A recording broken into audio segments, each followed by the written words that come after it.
If you believe the stories, mankind's pride gave rise to the Darkspawn. Countless in number and toxic to all life, Darkspawn search endlessly for an archdemon. When they find one, Darkspawn armies surge up from their corrupt barrows beneath the ground, and a blight begins.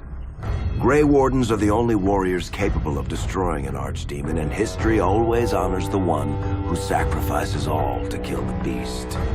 In the fifth blight, the Warden was the hero of Ferelden, a mage living in the Circle Tower at Lake Calenhad.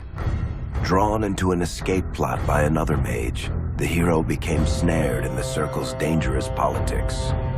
Duncan, a Grey Warden, helped the mage escape to a new life as a warden. The allied Ferelden and Grey Warden forces met in Ostagar, where King Kaelin's armies and a host of wardens gathered, ready to destroy the Darkspawn. But valor turned to despair as Loghain betrayed his king. Kaelin's forces were slaughtered, and the south was lost.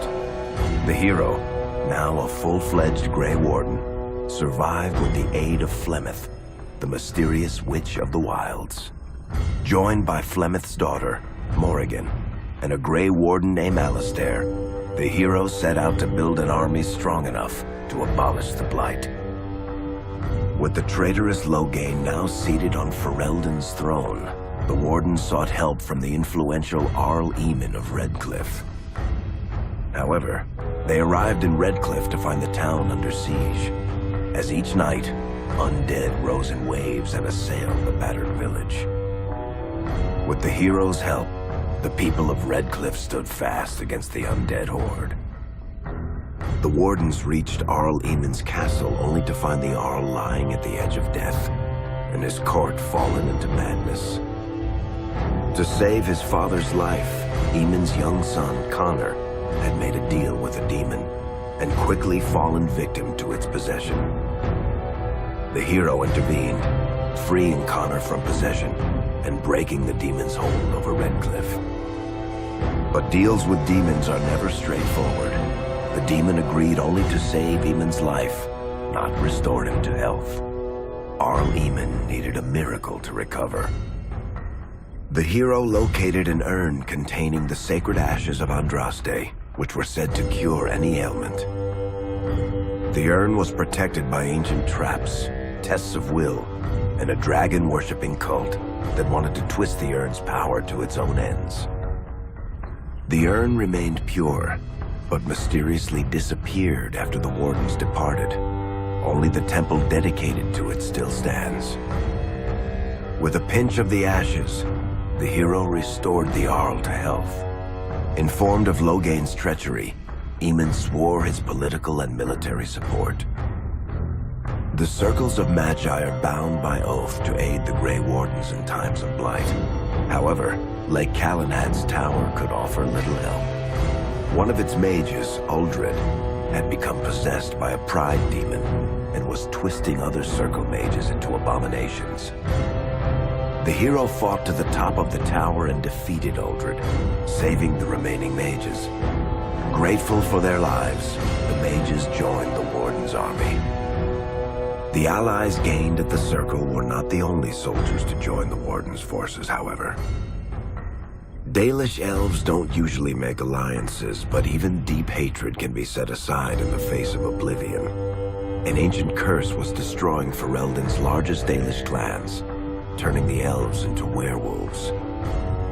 Zathrian, the clan's keeper, claimed that the cure required the heart of the great wolf, Witherfang. Years before, Zathrian himself had afflicted a group of humans with the curse that now ravaged his clan. As long as he lived, the curse endured. The hero freed the werewolves from the long-standing curse, and the Dalish joined the Warden's forces.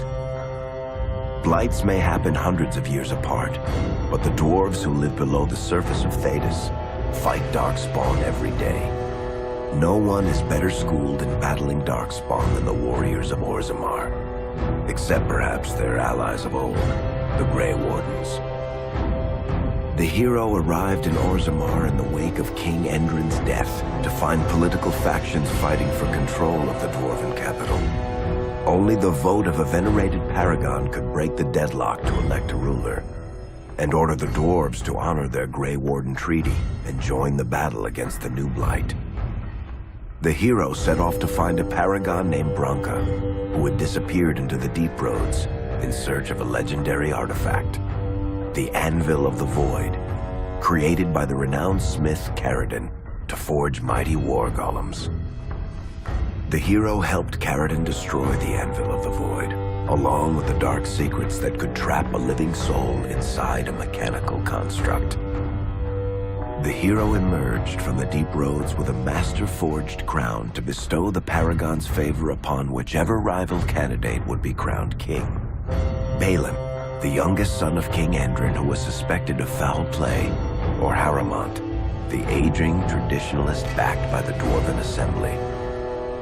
Balin followed his father to the throne. He leads with a ruthless but progressive hand, seeking to re-establish ties to the surface kingdoms.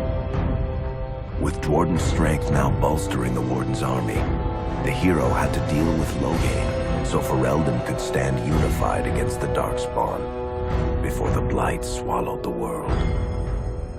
The kingdom of Ferelden stood divided. While some nobles supported Loghain's regency, others condemned his inaction against the Darkspawn. Civil war brewed, and Arl Eamon called a landsmeet in hopes of curtailing the conflict and removing Loghain from the throne. Loghain was found guilty of treason, and the hero carried out his execution in Denerim's palace. As the Warden's united army massed in Redcliffe, the Darkspawn overran Denerim, laying siege to Ferelden's capital city. The hero's army fought valiantly through Denerim and broke the Darkspawn siege. On Fort Dracon's highest tower, the hero's strongest allies fought alongside the Warden in a final heroic battle against the massive Archdemon. The Archdemon was killed without the sacrifice of a Grey Warden's life. With no Archdemon to lead them, the Darkspawn scattered. Most fled underground, still teeming in number and always seeking a new Archdemon to awaken. The shattered kingdom of Ferelden embarked on a long journey to recovery. In the Blight's aftermath, strong leadership was crucial. Alistair, King Caelin's half-brother, and Queen Enora, Caelin's widow and daughter of Loghain, joined in a political union. Together, they ushered Ferelden into a new era. Ferelden still stands, as obstinate and resolute as the Dog Lords ever are, but the events of the Fifth Blight loom over it as the nation rebuilds. For people across Thedas, legends of the hero of Ferelden remain the nation's brightest beacons of hope during its darkest times.